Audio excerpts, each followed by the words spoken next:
মালয়েশিয়ার স্বাধীনতা 1957, বাংলাদেশের অনেক আগে। এক। দুই হলো মালয়েশিয়ায় মাহাথির মোহাম্মদের মতো একজন রাষ্ট্রনায়ক ওইখানে অনেকদিন পরিচালনায় ছিলেন বলে মালয়েশিয়া ওই জায়গায় যেতে পেরেছে। বাংলাদেশে যদি শহীদ প্রেসিডেন্ট জিয়াউর রহমান অন্তত 10 বছর থাকতেন রাষ্ট্র পরিচালনার দায়িত্বে, তাহলে বাংলাদেশকে মালয়েশিয়ার আগে ওই জায়গায় নিয়ে যেতে পারতেন। আর এটা সত্য যে বাংলাদেশে রাজনৈতিক দলগুলো যারা রাষ্ট্র পরিচালনায় ছিল, এই 54 বছরে যেই সব অগ্রহণযোগ্য বিষয় আছে সেই দায়িত্ব তাদের অবশ্যই নিতে হবে। তার রাজনীতিবিদরা নিজেরা নিজেদের উপর আস্থা এনে নির্বাচন পদ্ধতিটা সেট করতে পারেন নাই, যাতে অরাজনৈতিক আমলাদের উপরে বা অন্য লোকদের উপর নির্ভর করতে হচ্ছে যে আমি নির্বাচিত হব, আমাকে বিশ্বাস করি না, ও এই সময় দায়িত্ব পালন করবে। অবশ্যই সেই দায় বিএনপি বা অন্য যারা রাষ্ট্র পরিচালনায় ছিল তাদের নিতে হবে, এটা অস্বীকার করার কোনো সুযোগ নাই। কিন্তু সেইটা যেভাবে যেই দায়ী জেনে, বাস্তবতা হচ্ছে বাংলাদেশে এখন অনেক কিছুই সুষ্ঠুভাবে সম্পন্ন করবার যেই পরিবেশ সেটা তৈরি হয়নি। এই বাস্তবতা মেনে নিয়েই আগাইতে হবে। আর একটা হচ্ছে বিএনপি 30 বছর কোন নেতা বলছেন ক্ষমতায় থাকতে চাই, আওয়ামী লীগ 41 বলেছিল, সেই দুইটাকে একভাবে মার্চ করিয়ে ফেললো হান্নান মাসুদ। আওয়ামী লীগ সেটা করেছিল কেয়ারটেকার গভর্নমেন্টকে হত্যা করে। বিএনপি তো একবারও বলছে না যে নির্বাচন তাদের সরকারের অধীনে হবে। নির্বাচন যদি অন্তর্বর্তীকালীন নিরপেক্ষ একটা সরকারের অধীনে হয়। মোনালিসা হেভি ফ্লো 15 পিস প্যাকেটের সাথে 8 পিসের একটি প্যাকেট একদম ফ্রি। তাহলে কি আওয়ামী লীগ একটা না 3 টার্ম ক্ষমতায় থাকতে পারতো? জনগণ তাদের ভোট দিত যদি তাদের সরকারের অধীনে না হতো? দিবে না বলেই তো তারা কেয়ারটেকার গভর্নমেন্টকে হত্যা করলো। সুতরাং বাংলাদেশের মানুষ উৎসব মুখরভাবে ভোট দেয় এবং কোনো নেতৃত্ব পরিবর্তনের জন্য তাদের ভোটটা গুরুত্বপূর্ণ হয়ে ওঠে। অন্তত ভালো অল্টারনেটিভ না পেলেও কেউ গাদ্দারি করেছে, দুর্নীতি করেছে আর দুঃশাসন দিয়েছে, তার বিরুদ্ধে অন্তত রায়টা দেয় যে তোকে আসতে দিব না। এটা বাংলাদেশের জনগণ। সুতরাং মানুষের হাতে শুধু ভোটের অধিকারটা সুষ্ঠুভাবে ফিরিয়ে দিতে পারলে দেখবেন এদেশের এই যে স্বৈরতন্ত্র হয়ে ওঠার অর্ধেক 50% এলিমেন্ট ধ্বংস হয়ে যাবে। সেই দিকে আগে মনোযোগ দেন। সব ধরে কিছুই করতে না পারে গুবলেট পাকিয়ে আবার 24 পূর্ববর্তী অবস্থায় ফিরে যাওয়ার কোনো মানে হয় না।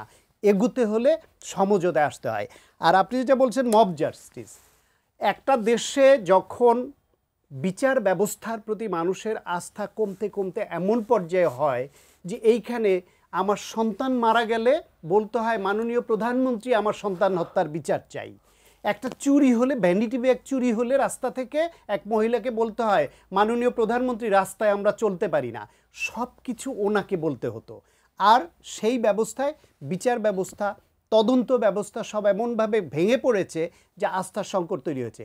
এই আস্থার সংকটের কারণে মানুষ অনেক সময় ক্ষুব্ধ হয়ে মনে করে যে রে পুলিশে ধরিয়ে দিব, কয়েদে পুলিশ ঘুষ খেয়ে ছেড়ে দিবে, অথবা তদন্ত রিপোর্টটা দুর্বল দিবে, অথবা প্রমাণ পাওয়া যাবে না বলে আদালত বিচার করবে না, অথবা কারাপ্টেড কোনো বিচারপতি এতে যুক্ত হয়ে একে বেকসুর খালাস দিবে, কোনো বিচার হবে না। তার থেকে রাগ আছে, সে বেসরকারিভাবে রাগ মিটিয়ে নেয়। এই কালচারটা একদিনে তৈরি হয়নি। এখান থেকে আমাদের অবশ্যই উঠে আসতে হবে।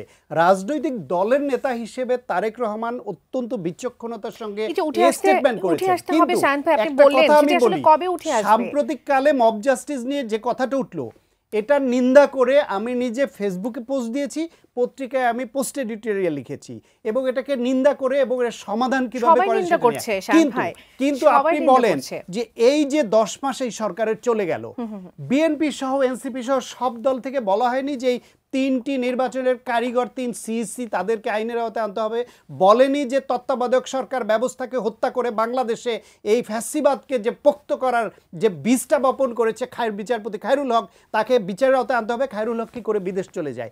এই 3 সিইসিকে এতদিন কেন ধরা হয় নাই?